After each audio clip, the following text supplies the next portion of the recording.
In this episode of the Caustic Rebel podcast, something like tens of kilograms a day of this explosive radioactive biohazard, tritium. That was something that as graduate students we handled, and we had to throw it away in the radioactive trash, and people came and took it away. Yeah. Once I spilled some on my jeans and had to throw them in the trash and walk home in my underwear and stuff like Did you?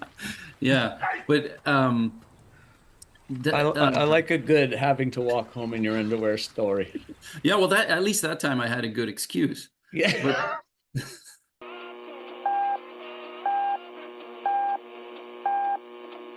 Go report. Got it.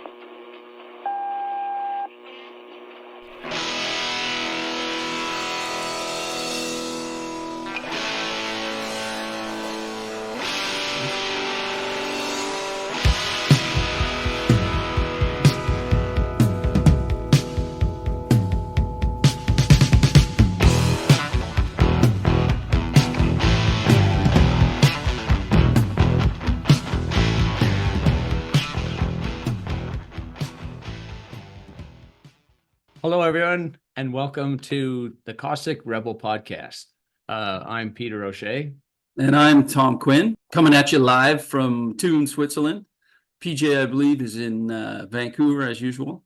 And the subject of our podcast today is a continuation of a discussion that we were having on our previous podcast of a recent conversation between Jordan Peterson on his podcast with Dr. Dennis Whyte of MIT regarding fusion energy. And in the last podcast, you mentioned that there were two situations where you felt that Dennis was conspicuously silent in his interview with Jordan Peterson. And the as I understand it, the issue of computing complexity was one of those. Was there another situation that was? Yeah, I think the one you're referring to was Dan. Well, I can bring it up. Do we have time for a video clip? Yeah, absolutely. Go ahead. Who's the guy from SCTV again? Jerry Todd. Jerry Todd. Here, let's see if my Jerry Todd skills are anywhere. They're not. Sorry. Local process that fission works on is actually at the heart of how you make a nuclear weapon. Is that always has been linked to fission? Is that you must have proliferation, control. In fact, next week I'm going to be at a workshop that's discussing proliferation aspects of this. So you have to take this into account. And you don't have that problem with fusion. Well, it's a different problem in fusion. It's actually such a new technology. We're sort of figuring it out. In general, you don't, because you don't. In the end, you don't require uranium or plutonium on a fusion device. So it's like it's very different. Okay, so that's that one. And also, and I think Dennis, that well, whatever. We might cut this out, but him's going. Drifting off to silence, staring out the window and saying, so that's that one. I was like, well, no, it's not, and Dennis is so good. I was very impressed by his description of complex plasmas. I was super impressed by how he could remember 4 or 5 levels of questions from Jordan and one by one answer them. So I think that I'm nowhere near as good. Like I'll forget, what did you ask me? Dennis is so good. He super impressed me there. And that is even more reason why, I was like, oh, Dennis, you sort of know you owe him an explanation to put fusion in the full context. And I think he just didn't want to go there, which may or may not be fair. I say it's not fair, and I'll tell you. What do you think he left out specifically? Okay, well, first of all, let's go to another Jerry Todd. This is a quote from earlier. Look, any technology has consequences. Like if somebody comes and says, I've got a technology and it's got zero societal and environmental consequences, then go buy a bridge or something. It's like it doesn't exist. Okay. So that is why I'm not going to let Dennis off the hook. The go buy a bridge quote. He quite rightly says every energy source has consequences, and anyone that's implying either actively or passively, Dennis, that there's no consequence or admitting abstaining in a perfectly good opportunity to elucidate on the consequences, I think you should go buy a bridge. I really do. So anyhow, let's just see whether or not, like Dennis sort of politely threw fission under the bus a little bit, saying that well, okay, look, the fuel is the same as in nuclear weapons, and that therefore there's a proliferation issue. Correct, it's true. But when asked, and fusion doesn't have that, right? He kind of started hedging, said, well, it's a different issue, and that it's so new we haven't figured it out. I'm like, we've been thinking about fusion for 70 years, so it's not that new. And well, here's the thing, Dennis, the main fuel, the critical fuel in a fusion power plant is tritium. And tritium is a controlled nuclear material in Canada. This is this document, I hope you can see it, that it's, it's a controlled nuclear substance. Tritium and tritium compounds or mixtures containing tritium. One of the reasons is because, in a standard nuclear weapon, it's plutonium or uranium. But in the real big boys, you want a fusion booster, and some of those use tritium.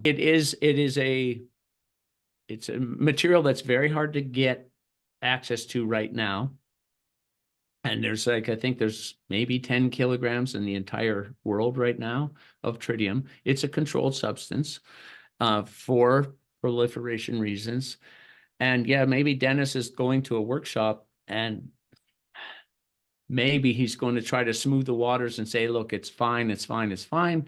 But I think now would be the time to say, hey, just so you know, this fuel that we use, not only it is a controlled substance for nuclear weapons considerations, it's also an explosive radioactive biohazard. In the Fukushima disaster, which is a fission plant that melted down after the tsunami in Japan. There was a meltdown that created all kinds of byproducts, the nasty kind that Dennis is talking about, also tritium. And this was all in some mixed in with cooling water in these units, and they had to sit on it for a few years. Then they had to process this contaminated water, and they got rid of all the nasty fission byproducts because they're heavy and you can do macroscopic chemical processes to extract them from water. Guess what? It's really hard to get tritium out of water because water is 2/3 hydrogen. So they couldn't get the tritium out of this cooling water that's now cleaned up. And so they begged for permission to slowly release it into the ocean. And it was international news. And in the end, they're going to do that. They're going to release this tritiated water into the ocean over a decade. And guess how much tritium we're talking about? That made international news. It turns out it's 3 grams. And tokamak, like Dennis's, like to produce something pushing a gigawatt of power, you're processing tens of kilograms of tritium a day. In a plasma, sizable plasma. You're having to puff tritium plus deuterium in. Some of it burns up, and that's really crucial that not all of it burns up, even in your best plasma. You have to reclaim the stuff that didn't burn, and then you have to also breed replacement for what you did burn. And anyhow, if you just do the math, how much tritium you'll have to be pumping into the machine to get a gigawatt of fusion, even under the best circumstances, it's something like tens of kilograms a day of this explosive radioactive biohazard, tritium. Well, Dennis? can I ask a question, PJ? Sure.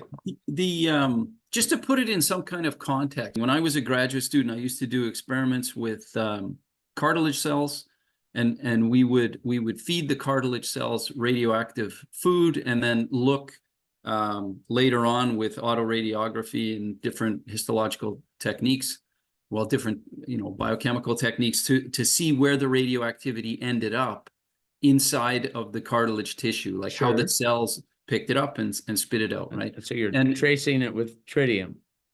One of the tracers was tritium, exactly. It was tritium, but the tritium was it was incorporated. It was part of a proline molecule, like an amino acid.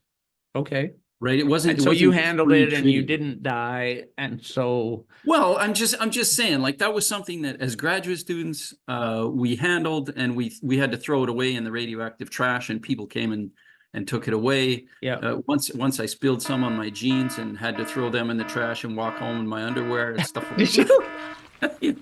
yeah. But I like a good having to walk home in your underwear story. Yeah, well, at least that time I had a good excuse. Yeah.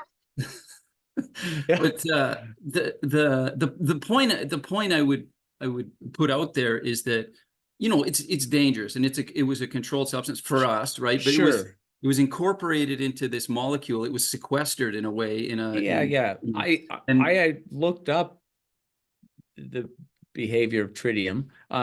It decays by beta decay, which is gives off a high energy electron. In this case, surprisingly low high energy electron. And you're right. If the tritium stays outside of your body, these little beta particles that it's shooting off are harmless. Like your body has just enough microns of dead skin on the outside. You even have like a little bit of film of water, inert water on your eyeballs and stuff. They will stop these little beta particles. So yeah, keep it out of everybody's body, and you're good to go. However, it's hydrogen, which incorporates itself immediately into water and water vapor. So you can drink it or you can inhale it. And inside the body, it's a different story. The first thing that these little beta particles would hit are live cells, and there's enough energy to create chromosomal damage, etc. This is where it gets bad, is when it's inside your body. And there are worse forms of radiation, radioactivity for sure. Is it the worst form of radioactive waste? No.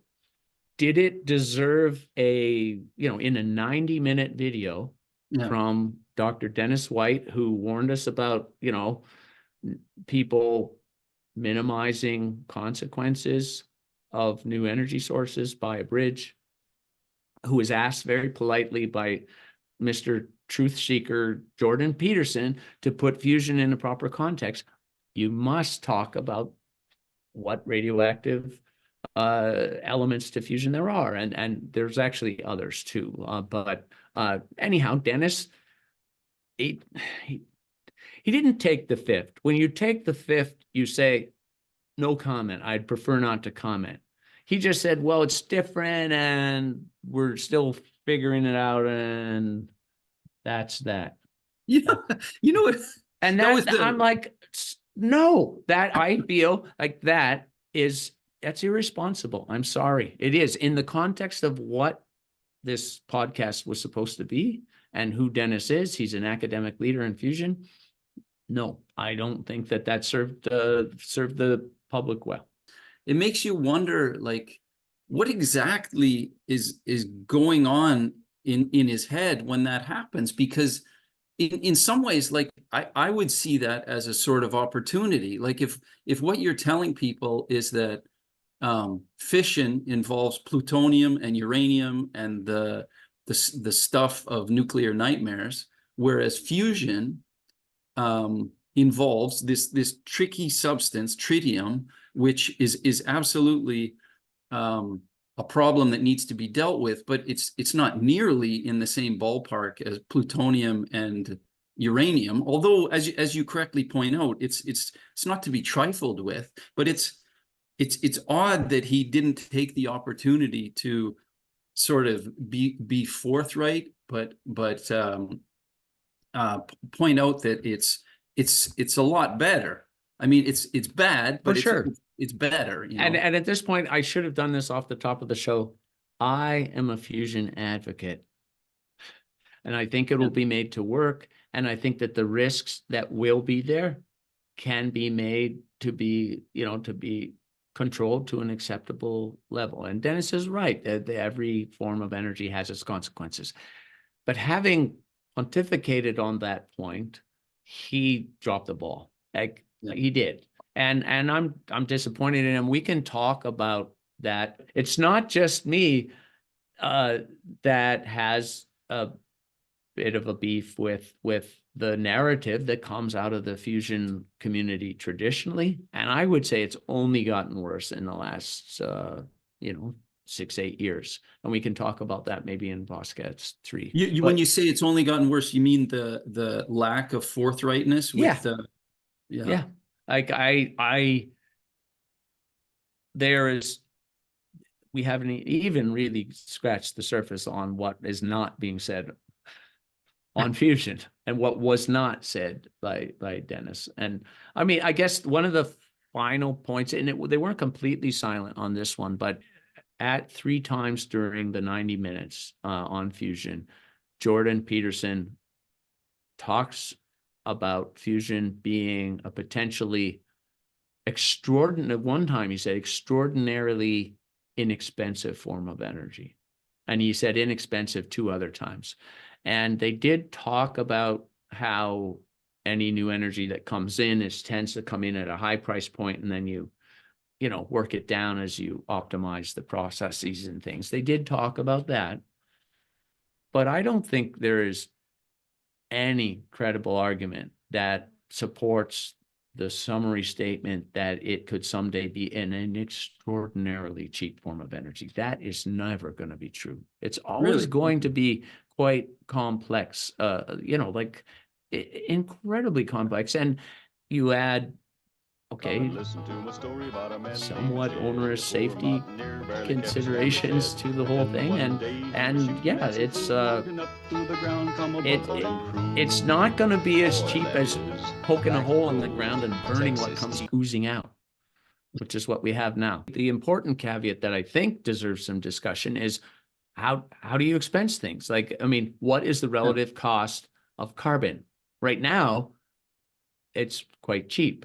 But if eventually the ledger books say, whoa, any carbon, the carbon per gigawatt has to be way down. Otherwise, we are gonna, otherwise it's too expensive from the carbon footprint point of view.